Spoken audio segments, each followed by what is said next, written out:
All eyes will be on the Reserve Bank of Australia this afternoon. The Reserve will make an announcement about interest rates at 2:30 p.m. It's Tuesday, 18th of February 2025. Most economists believe the Reserve will reduce the cash rate of interest by 25 basis points from 4.35% to 4.1%. Prime Minister Albanese will be very keen for a cut. He'll also hope the major banks pass on the rate cuts immediately. I'm Dev Mukherjee and these are my dog walk thoughts. Most commentators expect Albanese to call an election almost immediately if the Reserve Bank makes a rate cut announcement. Well, within a few days at least. I think he probably won't, because there are so many uncertainties ahead. The main one being, will the banks pass on a rate cut quickly or off take for a while? Opposition leader is already playing down the significance of a rate cut, basically saying it's not important given past inflation. That's wishful thinking at best. If the banks cut mortgage rates, many people would be better off.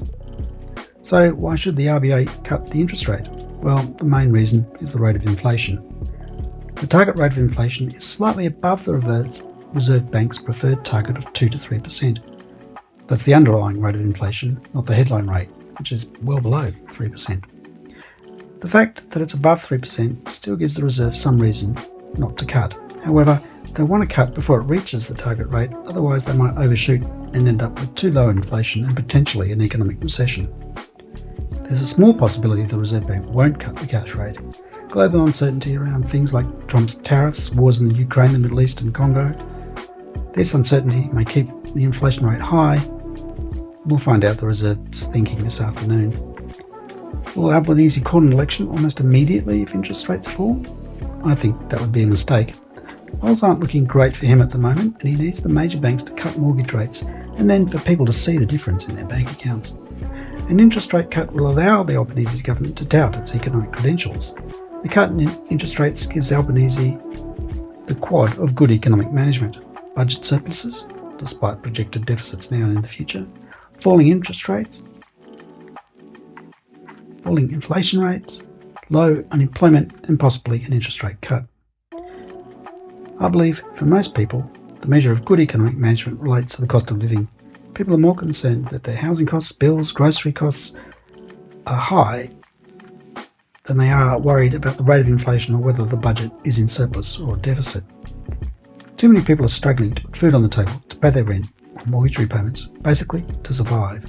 The level of dependence on food security services is high and rising. Many people are struggling. How they respond at the ballot box remains to be seen. Do they blame the Albanese government? If they do, will they vote for the opposition and leader Peter Dutton? I don't know.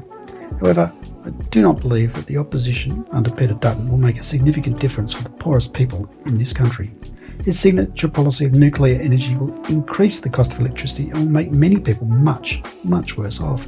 However, the Albanese government needed to do much better in its first term to deserve a second. I'll be making a video. I'll put forward my top 5 election policies. The policies I want to see either government implement in the next term of office, although I don't hold up much hope. Let me know what you would like to see the next term of government achieve in the comments below. Don't forget to like and subscribe to this channel. Bye for now. Thanks.